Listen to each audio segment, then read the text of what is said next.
Alors, qu'est-ce qui vous avait arrivé, qu'est-ce qui vous avait amené ici? On s'est vu il y a un mois? On s'est vu début janvier.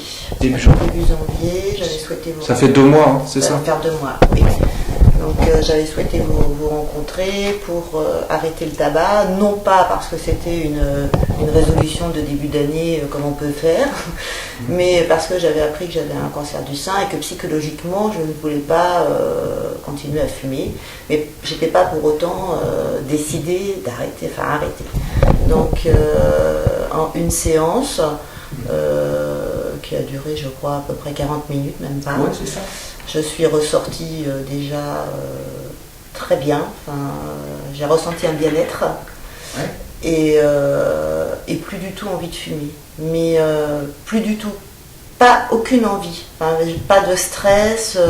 Avant je ne pouvais pas sortir sans avoir un paquet de cigarettes dans mon sac parce que ça y est c'était le stress, je trouve un bureau de tabac. Là le paquet de cigarettes reste à la maison. Il est là sous mon nez et franchement, je ne ressens absolument pas. Vous fumiez depuis longtemps? Ah, ça faisait 30 ans que je fumais. 30 ans que je fumais à peu près, pendant longtemps j'ai fumé 2 paquets par jour, après j'ai fumé 1 paquet parce que bon...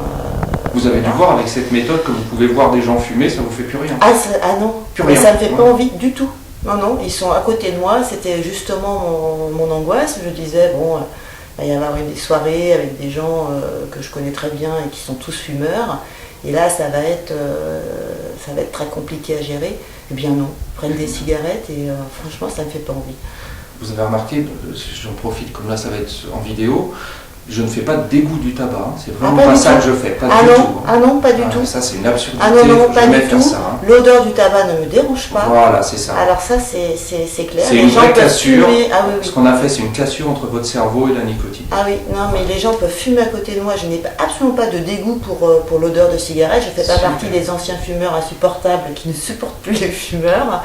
Donc non, ça là-dessus, mais ça ne me fait pas envie, je n'ai pas envie de fumer. Voilà. D'accord. Aujourd'hui, vous êtes venu me voir pour autre chose, ça c'est réglé? Oui.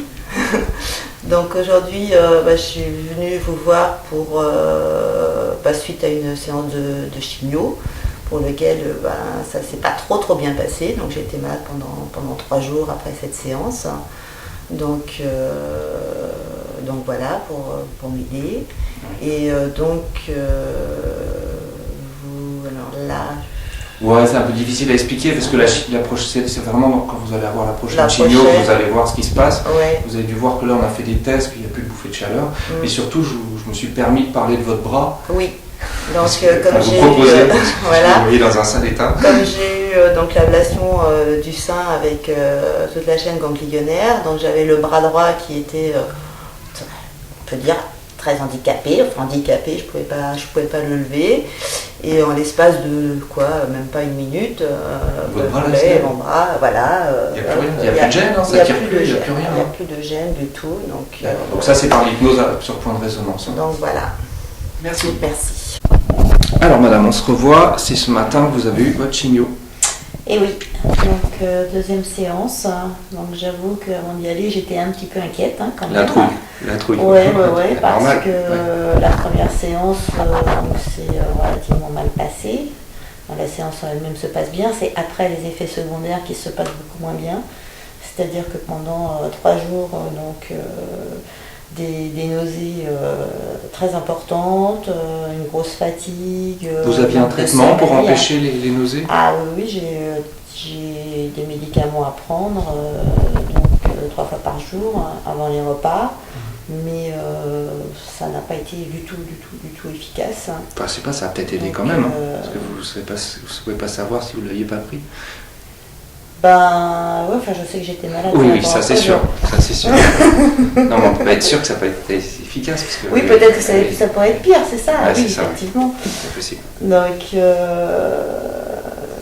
Donc je m'étais dit que pour la deuxième séance, je ne voulais pas revivre cette chose-là. Donc comme nous étions vus pour l'arrêt du tabac et que vous connaissiez... J'ai inventé quelque chose de spécifique pour supprimer complètement tous les effets de la chimio en une séance. Donc là, comment ça s'est passé? Comment ça se passe? Donc on s'est vu, on a déjà fait une séance. Et puis là, donc ce matin, j'y suis allée. Ouais. Et là, on se revoit. Et là, franchement, c'est dommage parce que j'aurais pu venir vous voir le lendemain de ma première séance. Ouais, ça aurait été pas mal, ou la veille, même, ça aurait été mieux encore. J'ai un témoin qui est pas très loin, qui pourrait éventuellement me dire dans quel état j'étais, mais c'était vraiment pas dans cet état-là. Donc là, je me sens bien. Je me sens... voilà, j'ai mangé à midi, tout se passe bien, comme si c'était un jour normal. Hein. Donc... Et vous n'avez rien pris, hein, pas de traitement? Ah non, midi, non, jamais rien pris. Là, vous n'avez rien de particulier, il n'y a plus là, d'envie de vomir, il n'y a pas pas de gêne, il n'y a rien. Non, là, c'est aucune gêne. Oui, j'ai remarqué ça à chaque fois. À chaque fois que je fais ça sur quelqu'un qui a de la chimio, ils me disent il n'y a plus rien. Il n'y a plus rien. Il n'y a plus rien. On peut vivre normalement, il n'y a plus rien. Voilà.